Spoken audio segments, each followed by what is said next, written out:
Oke, bismillahirrahmanirrahim. Assalamualaikum warahmatullahi wabarakatuh.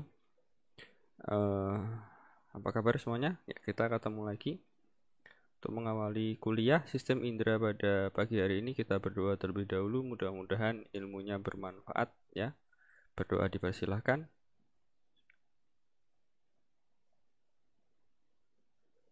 Cukup? Kita langsung mulai saja ya. Untuk sistem indera yang akan kita bahas kali ini adalah untuk mata dan telinga saja ya. Jadi kita akan hanya fokus ke dua organ itu. Mari kita lihat satu persatu. Kita mulai dari indera penglihatan yaitu mata. Nanti kalau kita lihat di sini ya bahwa indera penglihatan itu terdiri dari organ okuli aksesoris ya. Aksesorisnya atau alat bantunya dan nanti akan ada okulus bola mata. Di mana nanti okuli aksesoris juga kita akan bahas untuk otot-ototnya ya. Termasuk yang terlihat di sini ada levator palpebra, kemudian ada rectus dan ada obliquus. Nanti kita lihat satu persatu. Untuk persarafannya, penglihatan ini akan diinervasi oleh nervus kedua, ya, nervus opticus. Dia nervus cranialis yang kedua, yaitu nervus opticus. Di sini kalau kamu lihat, ya, organ okuli itu terletak di dalam yang namanya aditus orbita, begitu. Kemudian difiksasi oleh beberapa otot dan juga akan membantu gerakan bola mata, baik ke kiri, ke kanan, atas, bawah ya. Itu akan melihat. Jadi nanti gerakan melirik ke kanan, ke atas, ke bawah itu akan dibantu oleh muskulus dari rectus dan juga obliquus oculi. Oke, kita lihat satu persatu. Kita lihat dari luar dulu. Untuk kita lihat dari luar seperti ini, kamu bisa melihat ada yang namanya supercilia. Nah, ini supercilia, kalau ini adalah silianya, jadi bulu mata adalah silia, di sini adalah supercilia, alis mata. Nanti fungsinya sebagai jadi dia adalah proteksi gitu ya. Jadi kalau ada air gitu, mungkin keringat dan macam-macam yang turun dari dahi, dia tidak akan langsung masuk ke mata. Sama dengan bulu mata juga, dia untuk proteksi juga, untuk mencegah air atau debu-debu bisa masuk ke dalam mata. Oke, kemudian yang bisa kita lihat lagi di sini pada saat mata itu terbuka, kamu bisa melihat ada lipatannya ya, ada kantusnya di kanan kiri atau kita sebut sebagai komisura juga bisa ya. Baik kantus yang lateral atau kantus medial. Nanti di kantus medial ini akan ada beberapa bangunan-bangunan, terutama nanti akan hubungannya dengan hidung. Ya, nanti kita lihat saluran apakah itu yang menghubungkan antara kavum yang ada di dalam bola mata ini, yaitu fornik-forniknya di sini menuju ke nasal. Namanya ductus nasolacrimalis. Mungkin itu kita lihat lagi. Nah, ini ya yang seperti saya bilang tadi bahwa organ okuli aksesori tadi ada supercilia, sudah kita lihat di sini. Ada alis matanya sebagai pelindung juga ya. Kemudian ada palpebra. Nah, ini palpebra. Ada kelopak baik yang atas ataupun bawah. Nah, ini yang menggerakkan tadi yang kita tunjukkan bahwa ada otot yang namanya ini ya. Nah, levator palpebra superior. Sehingga kelopak mata itu akan tertarik ke atas membuka. Itu oleh otot ini, musculus levator palpebra superior. Kemudian sama ya, fungsinya juga untuk pelindung bola mata dari palpebra itu. Nah, ini yang kita lihat tadi, ductus nasolacrimalis. Ini ada yang ungkapan dari mata turun ke hati. Ternyata tidak ya. Yang benar adalah dari mata turun ke hidung. Karena ada salurannya. Jadi kalau kamu lihat ada lubang-lubang ya di sini ya. Bahwa sebenarnya di bagian kelopak mata bagian sisi lateral atas itu akan ada namanya glandula. Glandula lacrimalis. Jadi kelenjar air matanya ada di situ. Kemudian akan turun ya ke melapisi atau mengairi begitu ya kan air mata. Dia ada di okulus atau di bola mata. Setelah itu akan masuk ke Nah, saluran di sini ada yang namanya canaliculi. Ujungnya adalah punctum. Itu terletak pada lipatan sisi medial ya. Yang tadi kita lihat sisi medial akan ada dua saluran itu kemudian menyatu ke sakus kantongnya ya. Ke sakus lacrimalis kemudian jadi ductus nasolacrimalis. Sampailah ini adalah rongga hidung. Di mana di rongga hidung itu kalau kita tahu ada beberapa bangunan, ada bangunan yang menonjol ya dan ada bangunan yang menjorok ke dalam. Yang kita sebut meatus yang ke dalam, yang keluar namanya konka. Nanti lebih tepatnya akan turunnya di meatus nasi inferior.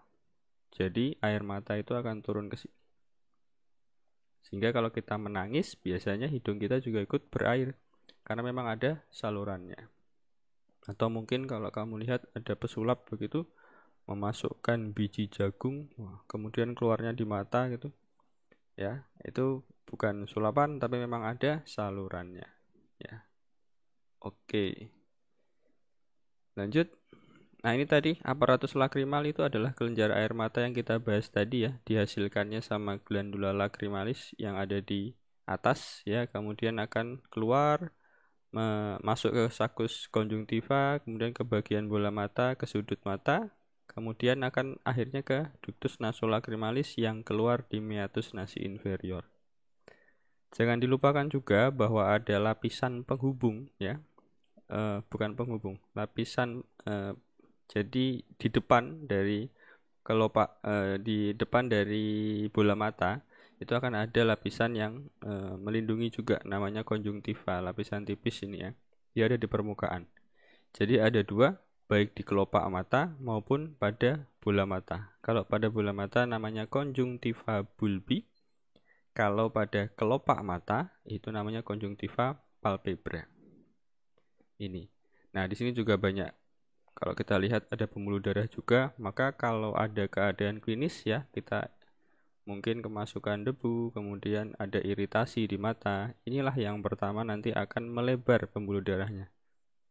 Ada infeksi, jadilah namanya konjungtivitis. Yang kita lihat sebagai mata merah. Itu konjungtivanya yang pembuluh darahnya mengalami vasodilatasi. Sehingga terlihat merah. Kita langsung masuk saja ke okuli, bola mata. Ini adalah gambaran yang lebih sederhana dibandingkan gambaran yang di sebelah sini ya. Ini akan kita buat lebih sederhana dulu. Kita lihat gambaran yang ada di sini. Jadi bola mata itu terdiri dari banyak komponen. Kita mulai dari lapisannya dulu saja ya. Lapisannya ada lapisan fibrosa, vaskulosa, kemudian yang di dalam adalah lapisan dari nervosa atau retina ya. Jadi kita mulai dari luar. Luar ini ada dua ya. Di depan itu akan ada kornea yang transparan. Transparan karena dia akan mengizinkan cahaya untuk masuk ya. Dan di mana nanti di kornea ini karena kelengkungannya beda, dia bisa melakukan refraksi ya, pembiasan, pembelokan cahaya. Di kornea ini ada ya. Kemudian ke belakang ada yang bagian warnanya putih-putih. Kalau kamu lihat di bola mata itu adalah sklera ya. Dia yang paling luar. Itu adalah tunika fibrosanya dulu. Setelah itu masuk ke dalam, kamu ketemu dengan ya ini banyak sekali arteri-arteri vaskularisasi yang kita sebut sebagai lapisan koroid ya. Ini lapisan koroidnya. Di mana lapisan koroid ini nanti pada bagian depan akan mengalami penebalan, kemudian yang kita sebut sebagai corpus ciliaris ya. Corpus ciliaris. Kemudian ada pemanjangan lagi ke depan yang kita sebut sebagai iris. Kemudian berhenti di sini ya. Akan menciptakan ruang kosong di tengah di antara kedua iris yang kita sebut sebagai pupil. Di mana nanti pada iris akan ada otot-otot ya, otot sirkuler dan radier yang menyebabkan dia bisa membuka, mengecil atau melebar. Akan menyebabkan dia bisa midriasis atau meiosis ya. Nah, itu. Kemudian itu untuk koroid. lapisan koroidnya sudah. Lapisan paling dalam lagi sekarang itu adalah lapisan retina ini, ya. Lapisan retina ini yang kaya akan fotoreseptor, ya. Ada sel konus, sel batang. Nanti kita lihat di mana sel konus itu terkonsentrasi, ya.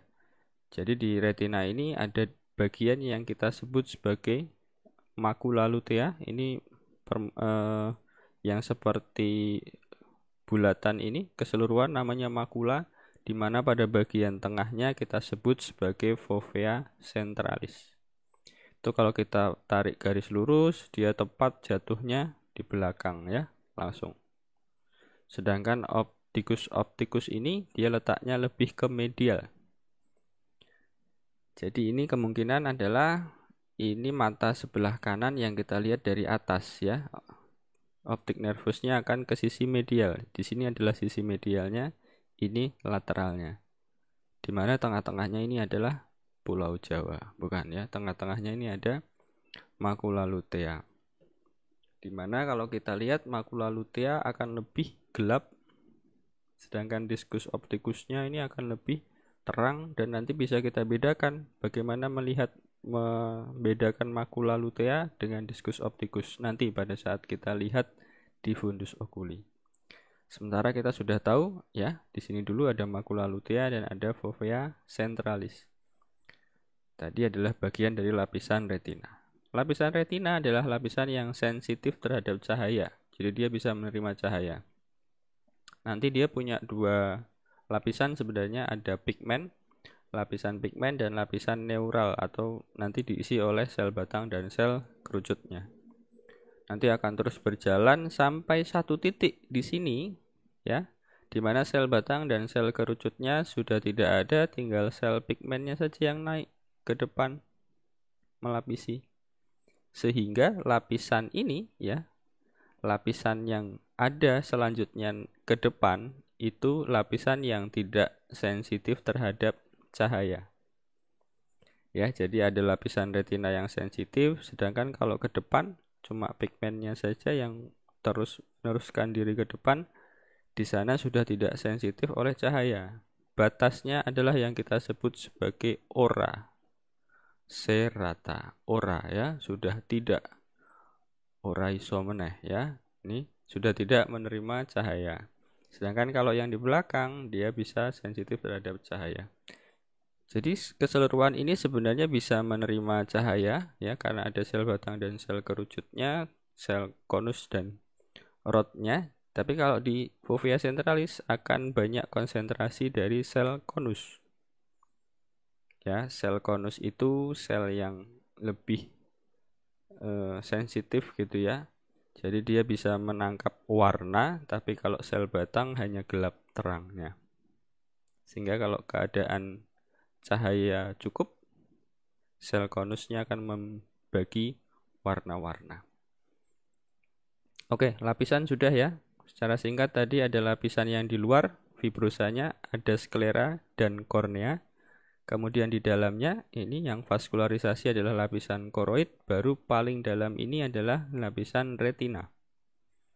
Di mana nanti ada makula lutea, ada diskus optikus, ya. Nanti ke depan ada bagiannya, perbatasan antara yang sensitif dengan yang tidak adalah ora serata. Lapisan saya rasa sudah. Sekarang kita menuju ke bagian di dalam lagi, mulai dari depan ke belakang. Setelah kornea, kamu akan ketemu dengan ini, ya. Ada ruangan di sini. Ya, ini kamera oculi anterior.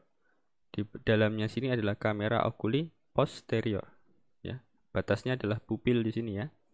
Di mana di kamera oculi anterior dan posterior ada isinya. Namanya humor aqueous. Di mana humor aqueous itu nanti akan menutrisi lensa yang ada di sini dan juga menutrisi kornea, ya. Jadi kornea bisa dinutrisi sama si lensa ini oleh humor aqueous. Siapa yang menghasilkan? Adalah corpus ciliaris. Corpus ciliaris yang menghasilkan nanti akan direabsorpsi di canalis clamp di sini, ya. Ada sudut irido cornealis, di situ akan mengalir Jadi produksinya dari sini kemudian direabsorpsi. Gitu ya. Direabsorpsi di sana. Itu humor aqueous. Nanti di belakang dari lensa kamu akan ketemu dengan humor vitreous. Ini seperti jelly begitu ya. Nah, dia akan mengisi bola mata. Ini humor vitreous. Badannya namanya corpus vitreous. Kemudian ada juga penggantungnya. Penggantungnya ini adalah ligamentum suspensorium. Ligamentum suspensorium lentis ini akan menggantungkan lensa. Nanti juga akan membantu menarik, gitu ya, menarik lensa untuk akomodasi. Semakin ya bisa mencembung atau memipih begitu. Nanti juga supaya bisa memfokuskan bayangan supaya jatuh tepat nanti di retina, terutama di fovea centralis. Oke, itu. Kemudian masuk ke belakang, tadi kita ketemu diskus optikus ya. Situ akan ada arteri yang masuk, ada arteri vena centralis retina. Nanti akan memvaskularisasi dari sisi bagian dalam ya. Kalau yang plexus choroid sisi bagian luarnya vaskularisasi retina ini, tapi kalau yang dalam ini adalah centralis retina. Oke, seperti itu. Itu secara keseluruhan bola mata. Ini yang secara detail ya, nanti bisa dilihat sendiri untuk bangunan-bangunannya. Ini beberapa yang saya ambil referensinya adalah dari Sobota. Nah, tadi humor aqueous sudah ya, dihasilkan oleh corpus ciliaris, nanti direabsorpsi di sini nih. Sudut irido cornealis, antara iris dengan kornea. Di situ ada trabecula meshwork, nanti akan ada saluran namanya canalis clamp. Disitulah akan reabsorpsi. Nanti kalau ada gangguan di sini, mungkin ada gangguan dari tekanan di dalam bola mata. Ya, yang kita namakan gangguannya glaukoma, peningkatan tekanan intraokular. Nanti ada banyak penyebabnya ya. Salah satunya mungkin ada ini, irisnya dia akan menempel pada kornea. Kita lanjut saja. Nah, ini fundus oculi. Jadi kalau kamu melihat ya, kamu melihat mata menggunakan alat yang namanya ophthalmoscope. Jadi akan melihat ke dalam untuk melihat sisi bagian posterior dari retina, fundus oculinya. Yang akan terlihat adalah gambaran ini. Nah, kamu akan mudah membedakan mana makula lutea. Makula lutea di sini akan lebih gelap, sedangkan diskus optikusnya atau blind spotnya di sini lebih terang, batasnya lebih jelas, akan keluar arteri dan vena di sana, ya. Nah, arterinya. Sedangkan di makula lutea tidak akan dilewati oleh si ini. Tapi cabang-cabangnya akan menuju ke sana. Ya, sedangkan kalau ini akan dilewati pas di tengah-tengah. Ya, kita sebut sebagai blind spot. Karena ada titik di mana tidak ada lapisan dari neural atau si retina tadi. Sehingga di sini adalah titik buta, blind spotnya. Oke. Sekarang otot ekstraokular. Nah, jadi bola mata itu untuk terfiksasi di tempatnya dia akan ada otot-otot ekstraokular. Di sini yang bisa kamu lihat akan ada 4 otot rectus. Rectus artinya lurus ya. Ini ada 1, ada 2, ada 3, ada 4 ya. Kita mulai dari atas. Ini adalah bola mata sebelah kanan ya. Kita lihat dari sisi atas. Ini rectus yang superior, maka di bawahnya rectus inferior. Yang ini adalah sisi nasalnya, sisi medial, namanya rectus medialis, maka ini sisi luarnya, rectus lateralis. Ada 4 yang lurus, kemudian 2 yang miring. Nah, ini yang miring ke sana, ini adalah oblik, letaknya di atas, superior, di bawahnya oblik inferior. Oke, bisa ya. Nanti akan ada singkatan nih, RL6SO43, di praktikum mungkin sudah kita bahas ya, bahwa rectus lateralis ya, si ini adalah diinervasi oleh nervus ke-6, yaitu abdusen, sedangkan yang atas superior obliquus diinervasi oleh nervus keempat ini namanya adalah trochlear, ya, trochlearis. Sisanya selain itu adalah nervus ketiga, oculomotor. Ditambahkan tadi ada levator palpebra superior, itu juga oculomotor, dan juga ada orbicularis. Jadi ada otot yang melingkar di luar, ya, di luar dari bola mata ada otot yang melingkar di depan mata. Namanya orbicularis oculi. Nah, itu otot-ototnya. Jadi dari mata sendiri inervasinya sudah ada 3 tuh nervusnya. Banyak ya. Sehingga kalau ngelirik ke kiri, ke kanan, ke atas, ke bawah, melirik pada saat ujian, nah itu ada banyak nervus yang bertanggung jawab di sana. Jadi penting ya. Karena 3 nervus saja sudah menginervasi dari gerakan bola mata. Ya, kita lanjut. Nah, ini hanya tabelnya, silahkan bisa dilihat sendiri ya. Dan fungsi-fungsinya. Ini juga kalau kita melihat dari ini mata sebelah kiri ya, karena di sini adalah rectus lateralis. Ini mata dari sebelah kirinya, kamu bisa melihat juga ini obliquus inferiornya akan ke sana. Ya, nanti semuanya di belakang akan melekatnya pada, nah di sini. Jadi ada cincin tendonnya, annulus tendineus namanya. Dia akan melekat juga ke nervus opticus. Mana nervus opticus itu kelanjutannya tadi ya, dari bola mata keluar ada beberapa ya saraf-saraf tadi yang dari dan juga arteri ya. Nah, itu akan ke belakang, ini jadi nervus opticus. Tadi arteri centralis retina itu adalah salah satu cabang dari arteri lain yang besar di sini, arteri ophthalmica. Oke, nah kita bahas jaras visual. Jadi bagaimana cahaya bisa diterima? Tadi sudah kita lihat ya, ada kornea, ada lensa ditangkap oleh retina. Jadi kalau kita lihat di sini, retina pada sisi nasal, jadi di tengah ini kan ada rongga nasal ya, hidung. Jadi pada sisi nasal dia akan melihat pandangan pada sisi lateral, ya, pandangannya sebelah lateral. Sedangkan pada sisi yang lateral ini pandangan pada sisi nasalnya, ya. Nasal ini lateral atau temporal ya, pada sebelah luar. Jadi kebalik seperti itu. Kemudian jarasnya ada satu-satu ya. Jaras pada sisi nasal ini akan bersilangan ya. Ini adalah nervus opticus, ini adalah persilangan namanya chiasma opticum. Jadi masing-masing jarasnya dari yang sisi nasal akan bersilangan. Sedangkan pada sisi temporal dia akan tidak bersilang ya. Dia akan melewati sini saja. Begitu. Jadi ada yang menyilang, ada yang tidak. Persilangannya kita sebut sebagai chiasma opticum, sedangkan ini adalah nervus opticusnya, ya. Ini nervus opticusnya bertemu, bersilangan dia menjadi chiasma, setelah itu akan ke belakang menuju yang namanya corpus geniculatum lateral. Ini adalah tractus ya, tractus opticus menuju ke corpus geniculatum lateral. Nah, di mana nanti dari corpus geniculatum lateral ini akan diteruskan lagi oleh radiatio optica namanya. Ya.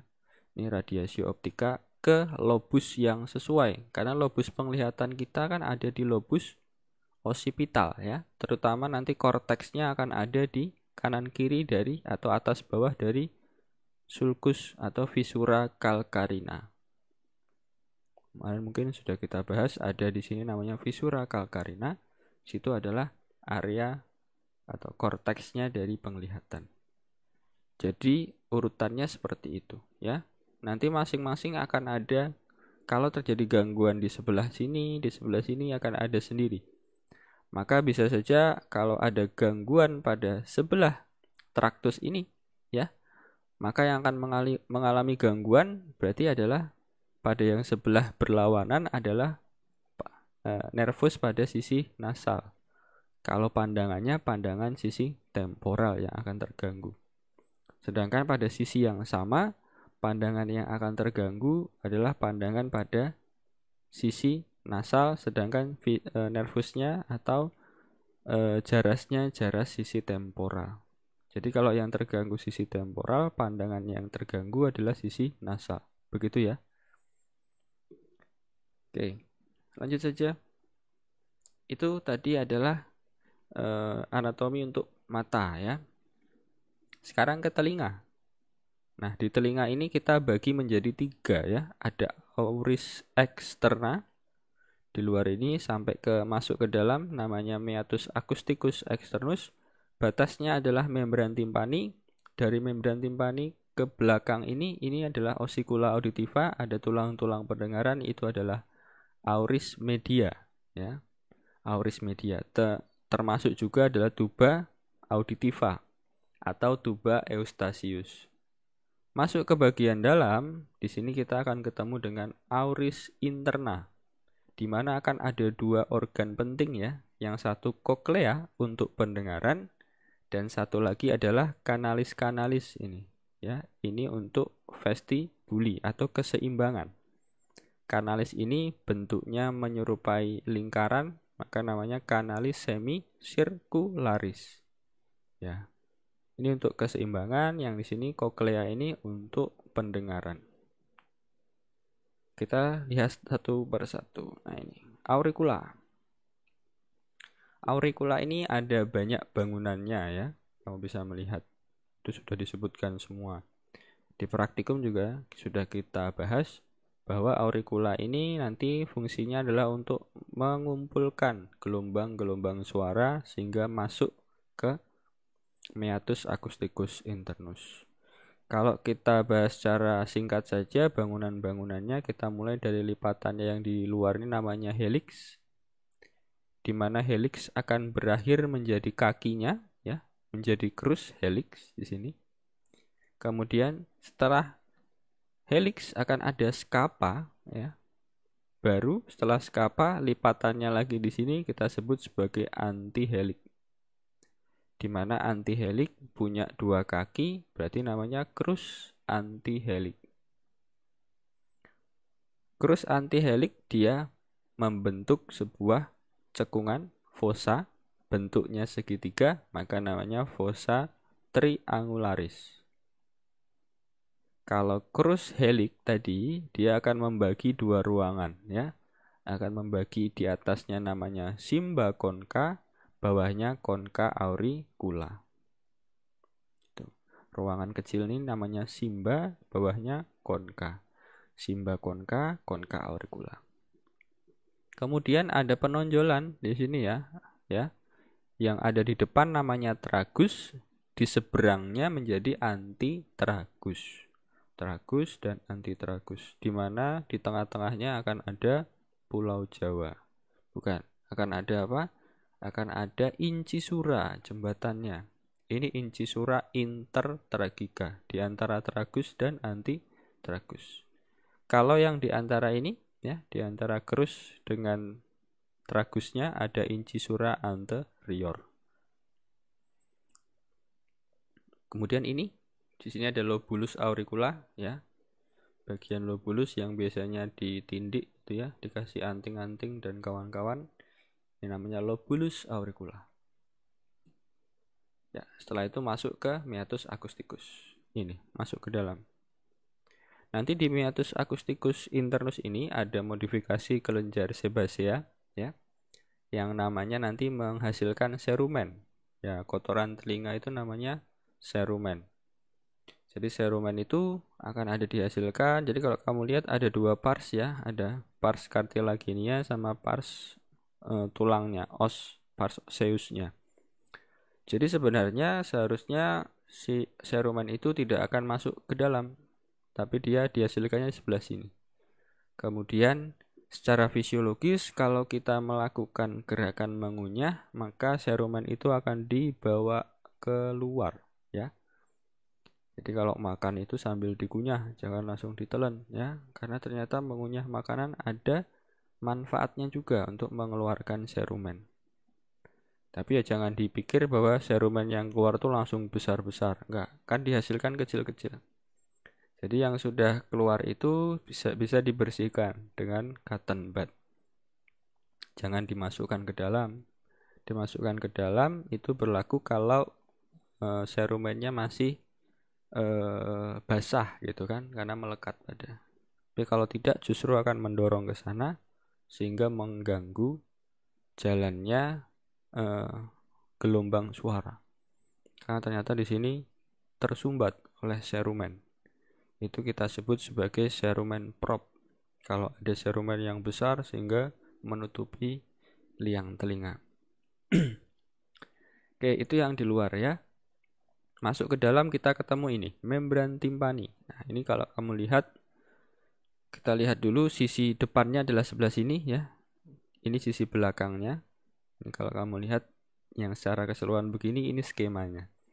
Di tengahnya ini akan ada tulang pendengaran yang melekat pada membran timpani yang kita sebut sebagai malleus. Kalau organ lebih tepatnya yang melekat namanya manubrium mallei. Di sini ada pembagiannya, silahkan bisa dilihat. Ada dibagi 4 gitu ya, 1, 2, 3, 4. 4 kuadran di mana secara fisiologis kita akan melihat cone of light di sini. Jadi kalau kita lihat ada pantulan cahaya di sini, membran timpaninya bisa kita katakan sehat gitu ya, intak, utuh. Kalau ada robekan berarti ya ada robekan, ada laserasi di sana. Atau kalau ada penumpukan cairan di sebelah telinga dalam, ya di telinga tengah, nanti cone of light-nya kemungkinan akan menghilang karena membran timpani akan menggembung gitu keluar ya. Terus kita lanjutkan. Nah, setelah membran timpani ketemu ini ada tulang malleus, incus, dan stapes, di mana dia dibantu 2 otot ya. Ada otot musculus tensor timpani dan ada musculus stapedius. Nanti fungsinya membantu kalau gelombang suaranya lebih banyak dari luar, dia akan membantu ini supaya membran timpani tidak mengalami gangguan ya, dan penghantarannya tidak akan mengganggu saraf pendengaran kita. Sehingga ada 2 otot ini, tensor timpani, satunya stapedius. Kalau gelombangnya terlalu kuat, dia akan menarik begitu ya. Stapes juga akan menarik sehingga hantaran yang disampaikan ke saraf pendengaran tidak akan merusak. Karena kita punya batas ambang berapa desibel yang mungkin masih mampu kita terima. Oke. Ini tulangnya, ingat malleus, incus, stapes. Ini dia malleus, ini incus, dan ini stapes. Bagian-bagiannya ada banyak, tapi cukup tahu bahwa itu adalah malleus, incus, dan stapes. Nanti di mana stapes ini, kalau kamu lihat permukaan bawahnya itu akan oval ya. Nah, permukaan yang oval ini akan masuk ke di sini yang kita sebut sebagai fenestra vestibuli. Ya, fenestra vestibuli. Itu akan masuk ke telinga bagian dalam. Ya, auris interna akan masuk ke 2 ini. Nah, di mana di auris interna ini ya, begitu kamu lihat, itu akan ada 2 kompleks ya. Ya, sebenarnya kalau secara keseluruhan itu akan dibagi 2. Yang namanya labyrinthus osseus, tulang-tulangnya, di dalamnya akan ada labyrinthus membrana osseus. Nanti kalau 2 organ ini kan beda ya, ujung-ujung sarafnya, yang satu ke vestibuli, satu ke koklea. Satu untuk keseimbangan, satu untuk pendengaran. Kita lihat satu persatu. Ini labyrinthus osseus dulu, jadi ada 2 organnya tadi ya, ada ini koklea, yang sebelah sini adalah canalis semicircularis, di mana ini adalah fenestra vestibuli, tempat melekatnya stapes tadi. Jadi tulang-tulang pendengaran akan mengamplifikasi gelombang suara sehingga akan diperbesar ya. Kemudian masuk ke fenestra vestibuli. Di mana di fenestra vestibuli ini nanti akan masuk ke skala vestibuli.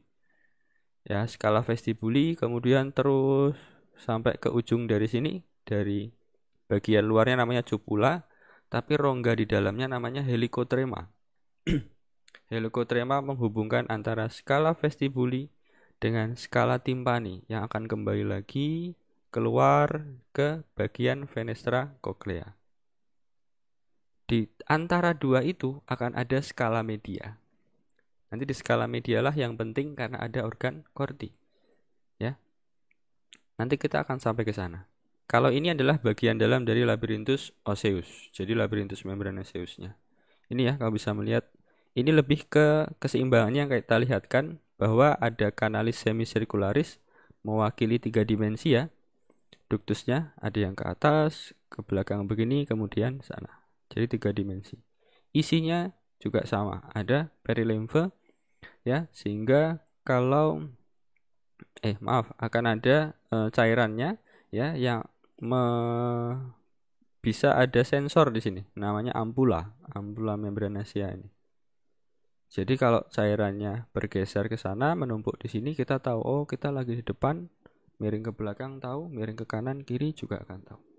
Di mana ujung-ujungnya, di sini juga ada yang namanya utriculus, sacculus, dan ampula akan jadi gelombang tadi ya, atau posisi tadi akan dihantarkan ke saraf. Ini saraf vestibularis, sedangkan kokleanya saraf cochlearis. Oke.